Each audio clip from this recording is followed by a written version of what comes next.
गुरुर्ब्रह्मा गुरुर्विष्णु गुरुर्देवो महेश्वरः। गुरु साक्षात् परं ब्रह्म तस्मै श्री गुरुवे नमः। अखण्डमण्डलाकारं व्याप्तं येन चराचरं तत्पदं दर्शितं तस्मै श्री गुरुवे नमः। ओम ह्रौं जूं सा ओं भूर्भुवः स्वः। ओं त्र्यंबकं यजामहे सुगन्धिं पुष्टिवर्धनम् उर्वारुकमिव बन्धनान् मृत्योर्मुक्षीयमामृतात्। ओं स्वः भुवः भुव। ओं स्वः जूं ह्रौं ओं ओम। बोलो मृत्युंजय भगवान की जय। ओम सर्वमंगल मांगल्ये शिवे सर्वार्थ साधिके शरण्ये त्र्यंबके गौरी नारायणी नमोस्तुते। ओम ऐं सरस्वते नमः। ओम नमो भगवते आंजनेय महाबलाय स्वाहा। ओम राम रामेति रामेति रमे रामे मनोरमे सहस्रनाम तत्तुल्यं राम नाम वरानने।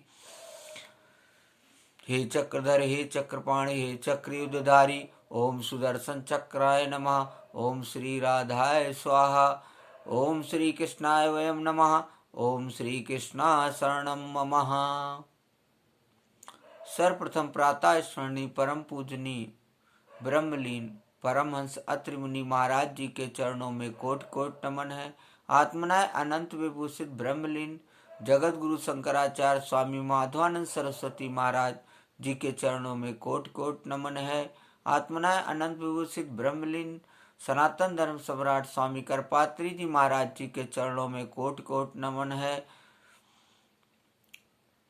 सनातन धर्म को पराकाष्ठा तक ले जाने वाले, सनातन धर्म का प्रचार प्रसार पूरे विश्व में करने वाले, अद्वैतवाद के प्रणेता भगवान आदि शंकराचार्य जी के चरणों में कोटि कोटि नमन है। आप लोगों को विगत कई माह से, लगभग 3 या 4 वर्षों से मैं आप लोगों को संपूर्ण श्रीमद् भागवत कथा सुनाने का प्रयास कर रहा हूं। उसी कड़ी में आज हमने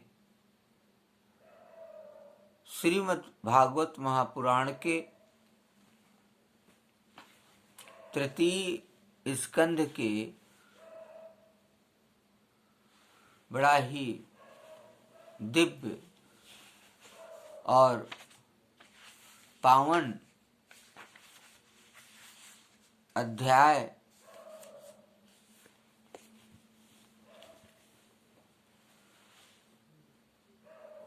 31वें के प्रसंग को हमने आज लिया है, जिसमें मनुष्य योनि को प्राप्त हुए जीव की गति का वर्णन है।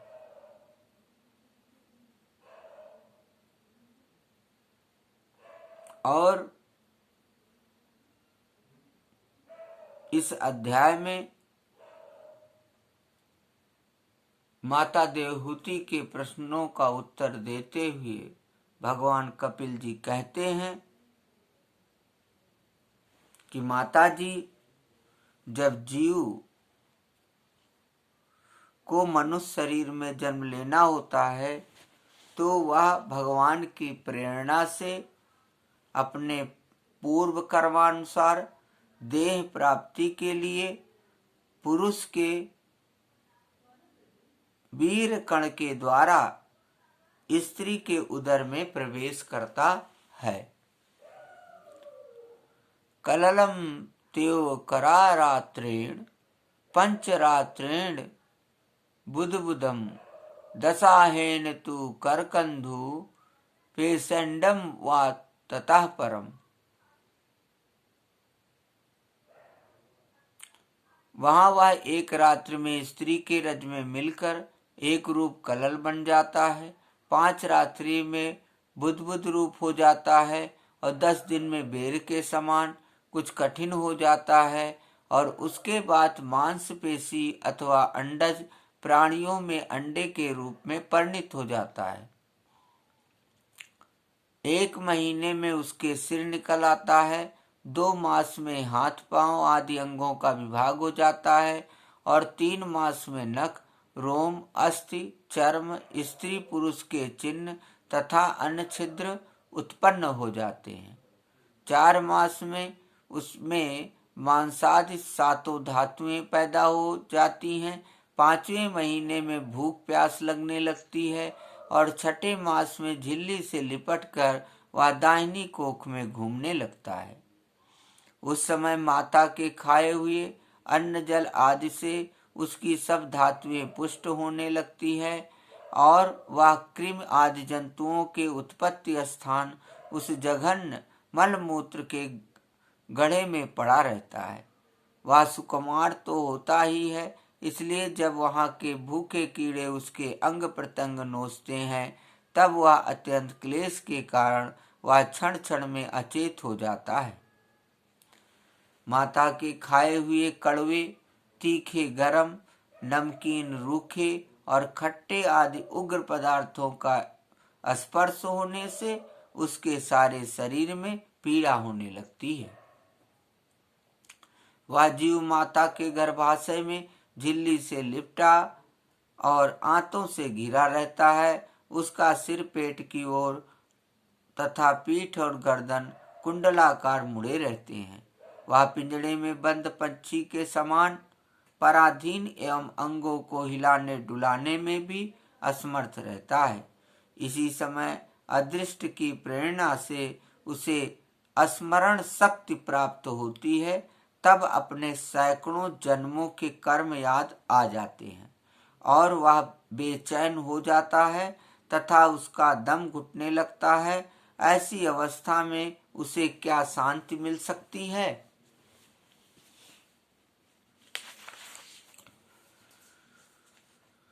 सातवां महीना आरंभ होने पर माताजी उसमें ज्ञान शक्ति का उन्मेष हो जाता है, परंतु प्रसूति वायु से चलायमान रहने के कारण वह उसी उदर में उत्पन्न हुए विष्ठा के कीड़ों के समान एक स्थान पर नहीं रह सकता।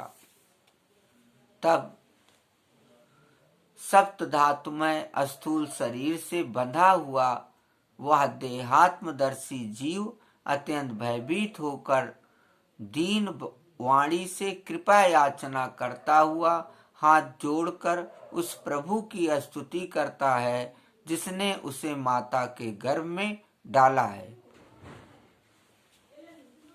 जीव कहता है, मैं बड़ा अधम हूँ।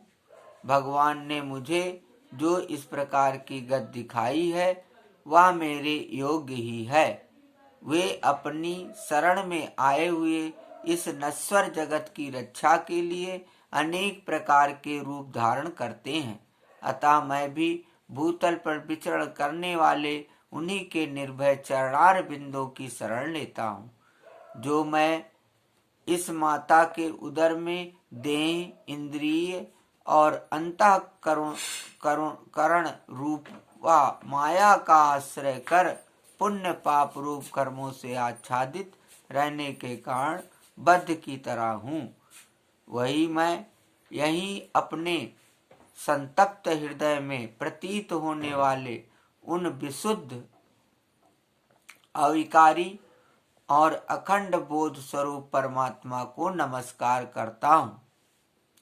मैं वस्तुतः शरीराज से रहित होने पर भी देखने में 5 भौतिक शरीर से संबद्ध हूँ और इसीलिए इंद्रिय, गुण, शब्दादि, विषय और चिदाभास रूप जान पड़ता हूँ।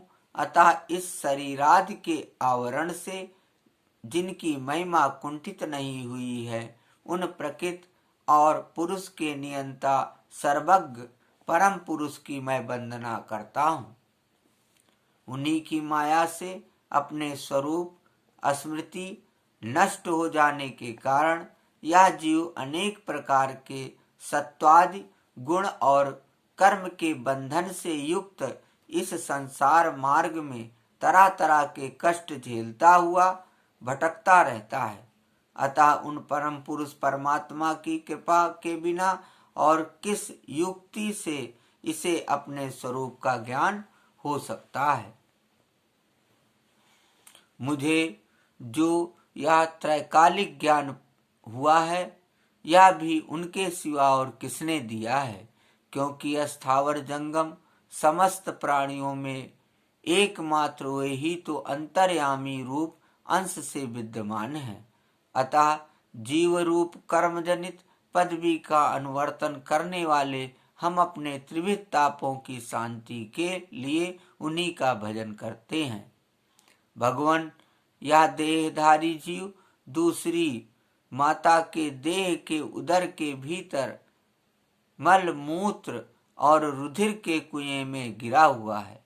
उसकी जठराग्नि से इसका शरीर अत्यंत संतप्त हो रहा है। उससे निकलने की इच्छा करता हुआ यह अपने महीने गिन रहा है। भगवान, अब इस दीन को यहाँ से कब निकाला जाएगा? स्वामिन, आप बड़े दयालु हैं। आप जैसे उदार प्रभु ने ही इस 10 मास के जीव को ऐसा उत्कृष्ट ज्ञान दिया है। दीन बंधो, इस अपने किए हुए उपकार से ही आप प्रसन्न हो, क्योंकि आपको हाथ जोड़ने के सिवा आपके उस उपकार का बदला तो कोई दे भी क्या सकता है।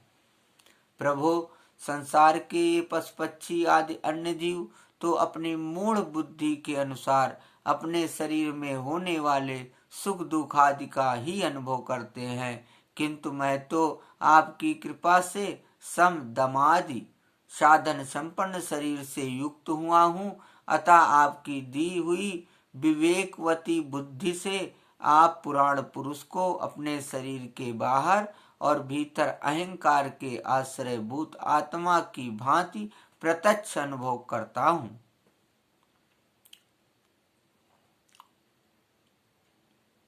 सोहम वसन्नपि विभो बहु दुखवासम अगर्भान निर्जिग मिसे बहिरंध कूपे यत्रोपया तमु उपसरपति देव माया अमिथ्या मतिर्यदनु संस श्रुति चक्र में तत्। भगवान, इस अत्यंत दुख से भरे हुए गर्भाशय में यद्यपि मैं बड़े कष्ट से रह रहा हूँ, तो भी इससे बाहर निकलकर संसार में अंधकूप में गिरने की मुझे बिल्कुल इच्छा नहीं है, क्योंकि उसमें जाने वाले जीव को आपकी माया घेर लेती है, जिसके कारण उसकी शरीर में अहम बुद्धि हो जाती है और उसके परिणाम में उसे फिर इस संसार चक्र में ही पड़ना होता है।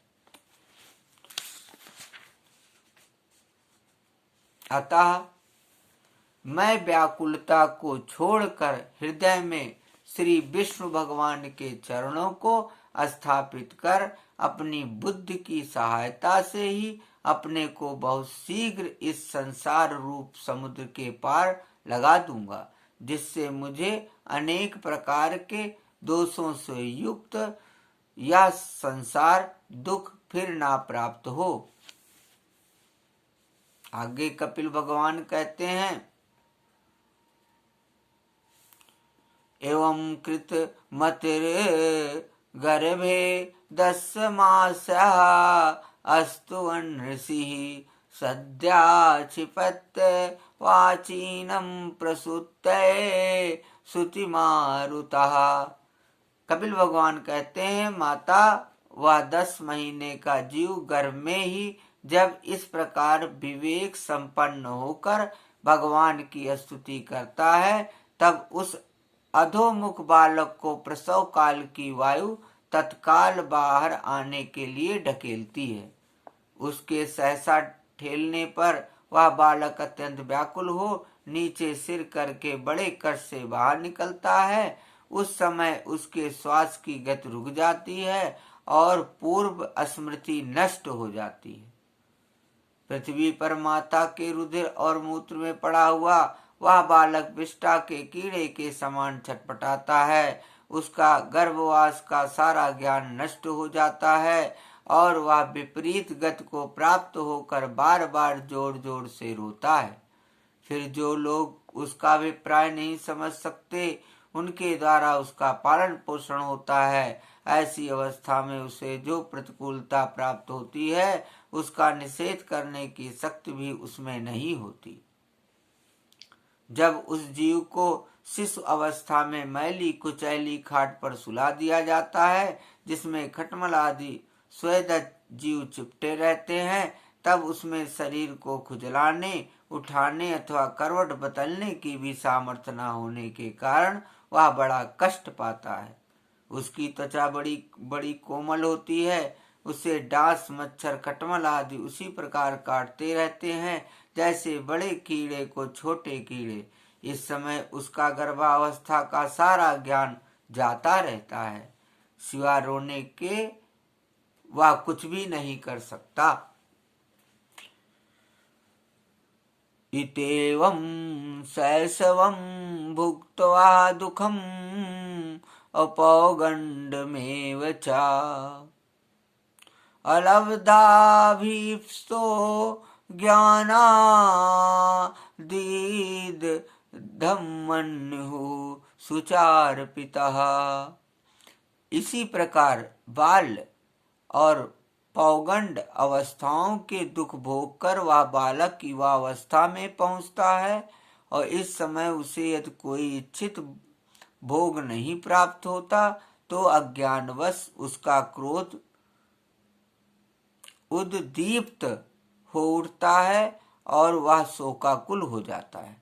देह के साथ ही साथ अभिमान और क्रोध बढ़ जाने के कारण वह काम परवश जीव अपना ही नाश करने के लिए दूसरे कामी पुरुषों के साथ वैर ठानता है। खोटी बुद्धि वाला वह अज्ञानी जीव पंचभूतों से रचे हुए इस देह में मिथ्या भी निवेश के कारण निरंतर मैं मेरेपन का अभिमान करने लगता है। जो शरीर इसे वृद्धावस्था आदि अनेक प्रकार के कष्ट ही देता है तथा अविद्या और कर्म के सूत्र से बंधा रहने के कारण सदा इसके पीछे लगा रहता है, उसी के लिए यह तरह तरह के कर्म करता रहता है, जिनमें बन जाने के कारण इसे बार बार संसार चक्र में पड़ना होता है। सन्मार्ग में चलते हुए यदि इसका किन्हीं जिह्वा और उपस्थेंद्रिय के भोगों में लगे हुए विषयी पुरुषों से समागम हो जाता है और वह उनमें आस्था करके उन्हीं का अनुगमन करने लगता है, तो पहले के समान ही फिर नारकी योनियों में पड़ता है। जिनके संग में इसके सत्य, शौच, दया, वाणी संयम, बुद्धि, धन संपत्ति, लज्जा, यश, क्षमा, मन और इंद्रियों का संयम तथा ऐश्वर्य आदि सभी सद्गुण नष्ट हो जाते हैं। उन अत्यंत शोचनीय स्त्रियों के क्रीड़ा मृग, अशांत, मूढ़ और देहात्मदर्शी असत पुरुषों का संग कभी नहीं करना चाहिए, क्योंकि इस जीव को किसी और का संग करने से ऐसा मोह और बंधन नहीं होता जैसा स्त्री और स्त्रियों के संगियों का संग करने से होता है। एक बार अपनी पुत्री सरस्वती को देखकर ब्रह्मा जी भी उसके रूप लावण्य से मोहित हो गए थे और उसके मृगी रूप होकर भागने पर उसके पीछे निर्लज्जता पूर्वक मृग रूप होकर दौड़ने लगे। उन्हीं ब्रह्मा जी ने मरीच आदि प्रजापतियों की तथा मरीच आदि ने पादिकी और कश्यपादि ने देव मनुष्यादि प्राणियों की सृष्टि की, अतः इनमें एक ऋषि प्रवर नारायण को छोड़कर ऐसा कौन पुरुष हो सकता है जिसकी बुद्धि स्त्री रूपणी माया से मोहित ना हो। अहो, मेरी इस स्त्री रूपणी माया का बल तो देखो, जो अपने भ्रकुटी विलास मात्र से बड़े बड़े दिग्विजयी वीरों को पैरों से कुचल देती है। जो पुरुष योग के परम पद पर आरूढ़ होना चाहता हो, अथवा जिसे मेरी सेवा के प्रभाव से आत्मा अनात्मा का विवेक हो गया हो, वह स्त्रियों का संग कभी न करे, क्योंकि उन्हें ऐसे पुरुष के लिए नरक का खुला द्वार बताया गया है। भगवान की रची हुई यह जो स्त्री रूपणी माया धीरे धीरे सेवा आदि के मिस से पास आती है, इसे तिनकों से ढके हुए कुएं के समान अपनी मृत्यु ही समझे। स्त्री में आसक्त रहने के कारण तथा अंत समय में स्त्री का ध्यान रहने से जीव को स्त्री योनि प्राप्त होती है। इस प्रकार स्त्री योनि को प्राप्त हुआ जीव पुरुष रूप में प्रतीत होने वाली मेरी माया को ही धन पुत्र और गृह आदि देने वाला अपना पति मानता रहता है। सो जिस प्रकार व्याधे का गान कानों को प्रिय लगने पर भी बेचारे भोले भाले पशु पक्षियों को फंसाकर उनके नाश का ही कारण होता है, उसी प्रकार उन पुत्र पति और गृह आदि को विधाता की निश्चित की हुई अपनी मृत्यु ही जाने। देव जीव के उपाधिभूत लिंग देह के द्वारा पुरुष एक लोक से दूसरे लोक में जाता है और अपने प्रारब्ध कर्म को भोगता हुआ निरंतर अन्य देहों की प्राप्ति के लिए दूसरे कर्म करता रहता है। जीव का उपाधि रूप लिंग शरीर तो मोक्ष पर्यंत उसके साथ रहता है तथा भूत इंद्रिय और मन का कार्य रूप स्थूल शरीर इसका भोगाधिष्ठान है और इन दोनों का परस्पर संगठित होकर कार्य न करना ही प्राणी की मृत्यु है और दोनों का साथ साथ प्रकट होना जन्म कहलाता है। पदार्थों की उपलब्धि के स्थान रूप इस स्थूल शरीर में जब उनको ग्रहण करने की योग्यता नहीं रहती, यह उसका मरण है और यह स्थूल शरीर ही मैं हूँ, इस अभिमान के साथ उसे देखना उसका जन्म है। बोलो भक्त और भगवान